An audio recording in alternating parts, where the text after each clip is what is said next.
for working so hard to break the cycle of homelessness, I'd like to present Erica Kish and Compass Community Services with this check for $50,000 and this Tipping Point Award. On behalf of everyone at Compass Community Service, I want to thank all of you at Tipping Point for this tremendous honor. Without a place to call home, transitioning out of poverty becomes an insurmountable task.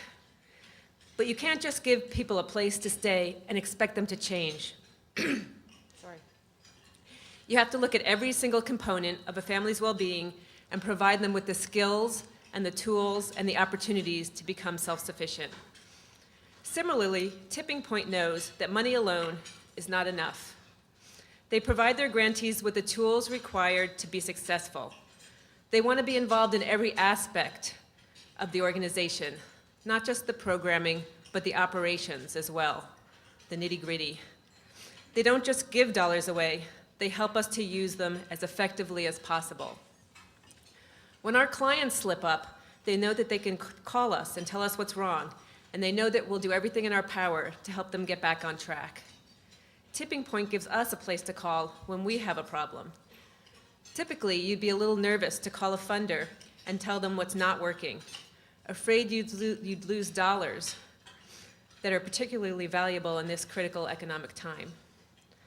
Not only does Tipping Point want to know what's wrong, they actively engage in helping us solve our problems. They volunteered at our events, and they've given us advice on planning them.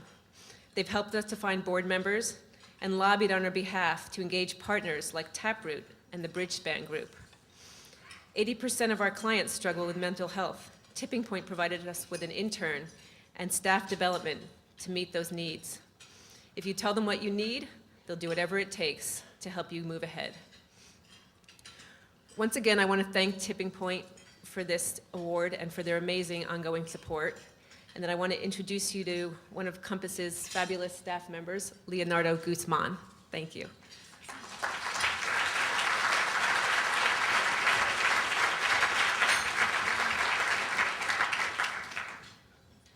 Good morning, thank you. I was born in San Francisco, here in the Mission District, but my parents, at the age of 5, took me back to El Salvador.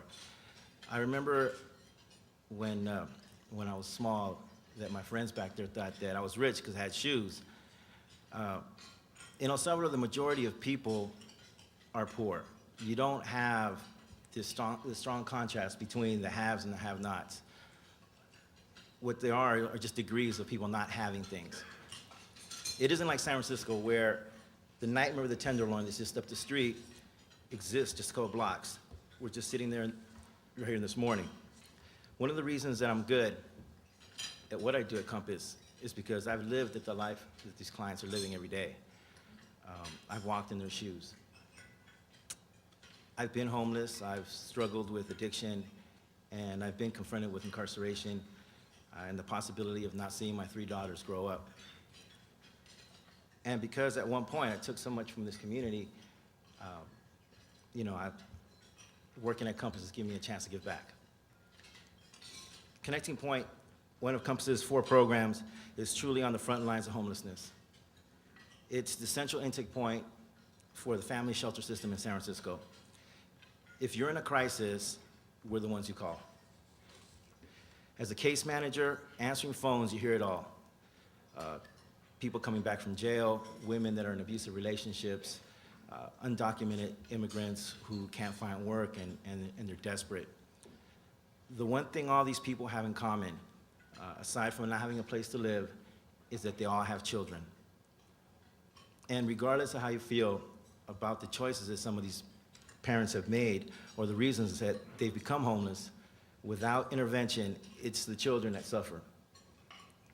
In fact, 80% of the parents we serve suffered abuse and neglect as children, and many grew up homeless themselves. Think back to your own childhood for a minute. Now look around your table and imagine that the 10 of you are children experiencing homelessness. 5 of you have never lived in a permanent home. 3 of you are witnessing violence in your family on a regular basis and will go to at least 3 different schools in this year. at least 2 of you will be taken away from your parents and put in foster care. All 10 of you are twice as likely to repeat a grade as other students, probably because you get sick twice as often.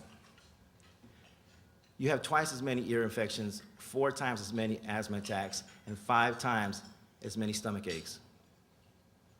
To help our children avoid this trauma, we have to get their parents to change their lives. But changing is hard when you're living from paycheck to paycheck or you're struggling to get a paycheck.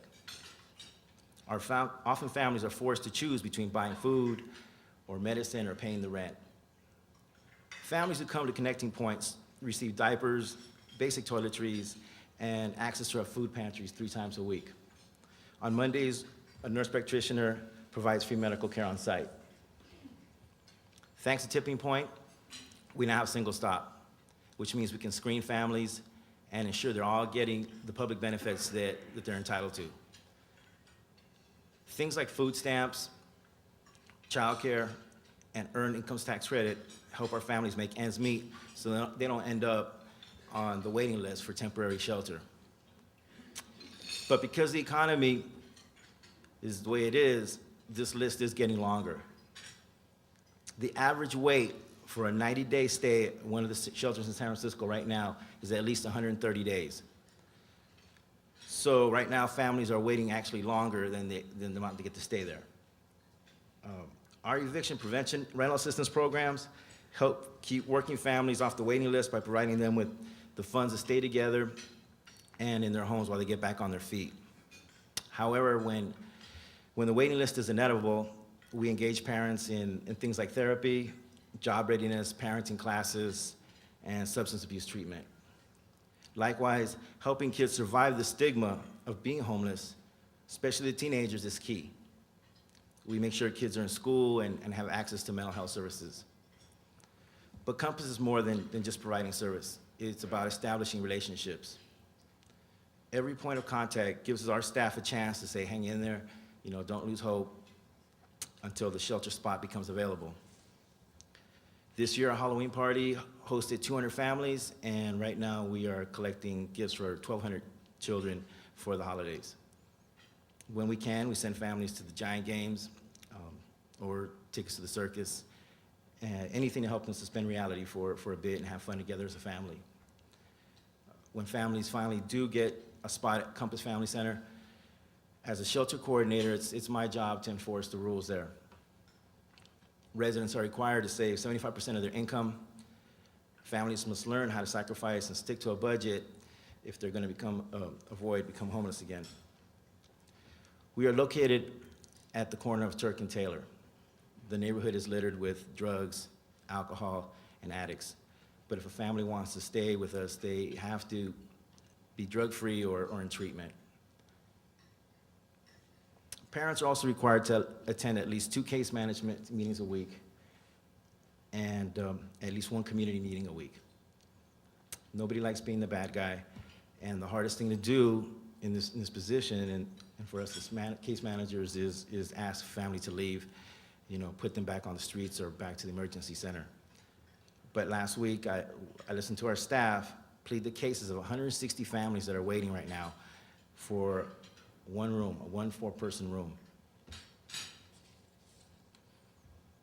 Because the need right now is so great and the space is limited, it has to be reserved for families that are totally committed and motivated to do whatever it takes to move forward. I want to leave you with a story about a client. A young woman named Kenya came to Connecting Point about 6 months ago, and she was brought up through the foster care system. She gave birth to her son when she was 16. Now she's 21 and he's 5 years old. And she and her son were shuffling back and forth between the emergency center and staying in a 1-room apartment with 8 family members. They waited 5 months before they got a spot at Compass Family Center, and I told her just to hang on, just stick it through. Offered her some tickets to the Giants game and kept her motivated, and just keep her engaged, because I had a feeling that she'd be the ones that could make it. Since she's been with us, she's never missed a meeting. She's saved about $600, and she's clean and sober. She's going to school. She's getting her GED, and her school is thriving. 2 weeks ago, I got a call saying that there was a spot in the permanent housing for a mother and 24 years old. And lots of these spots, they come with restrictions like this because they want to ensure that only families with like multiple barriers can get placed, and obtain this permanent housing, because they're very, scarce. And it's perfect for them. They've earned it, and they're going to move in this February to their own place. I spent a lot of years running in the streets, and I know what it's like to finally get your own set of keys, after living moment to moment, and now, finally achieving something that maybe is as basic as giving your family a home. It's a feeling that can't be beat. So with that, I want to thank you for making this possible for Kenya, her son, and many others. Thank you.